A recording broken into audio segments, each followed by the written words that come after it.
Harare থেকে চট্টগ্রাম দূরত্ব প্রায় ৮,০০০ কিলোমিটার। মাঝে কেটে গেছে প্রায় ৪ বছর। ২০২১ সালে হারারেতে সাদমান ইসলাম টেস্ট ক্যারিয়ারের প্রথম সেঞ্চুরি পেয়েছিলেন জিম্বাবুয়ের বিপক্ষে। এরপর ২৬ ইনিংসের অপেক্ষা। অবশেষে সেই জিম্বাবুয়ের বিপক্ষেই সাদমান তুলে নিলেন টেস্টের আরেকটি সেঞ্চুরি।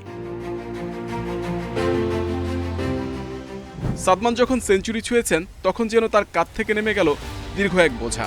অফ ফর্ম, বাজেভাবে আউটসহ নানা কারণে যাকে নিয়ে হচ্ছিল সমালোচনা, সেই সাদমান সবকিছুর জবাব দিলেন ব্যাটে। সিলেট টেস্টে জিম্বাবুয়ের কাছে হারের পর বাংলাদেশ ছিল চাপে। মাঠে ছিল না লড়াইয়ের ছাপ, ফিল্ডিংয়েও ছিল ভুলের ছড়াছড়ি। যদিও তাই জুলে স্বস্তি টাইগারদের। ৬ উইকেট নিয়ে জিম্বাবুয়েকে আটকে দেন ২২৭ রানে। সাদমান বিজয় জুটিতে নতুনের আশা।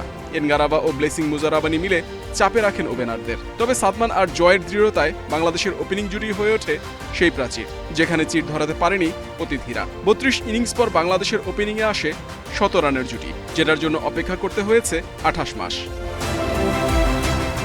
বিজয় ৩৯ রানে বিদায় নিলে ভেঙে যায় বাংলাদেশের ১১৮ রানের উদ্বোধনী জুটি। ৩ নম্বরে এরপর ব্যাটিংয়ে নামেন মুমিনুল। জুটি করেন সাদমানের সাথে। Mid on mid wicket cover, extra cover কিংবা পুল শট, সব দিকেই ছিল সাদমানের নিয়ন্ত্রিত আত্মবিশ্বাসী ব্যাটিং। ১৪২ বলে এক্সট্রা কাভার দিয়ে ৪ মেরে টেস্টের দ্বিতীয় সেঞ্চুরি তুলে নেন সাদমান।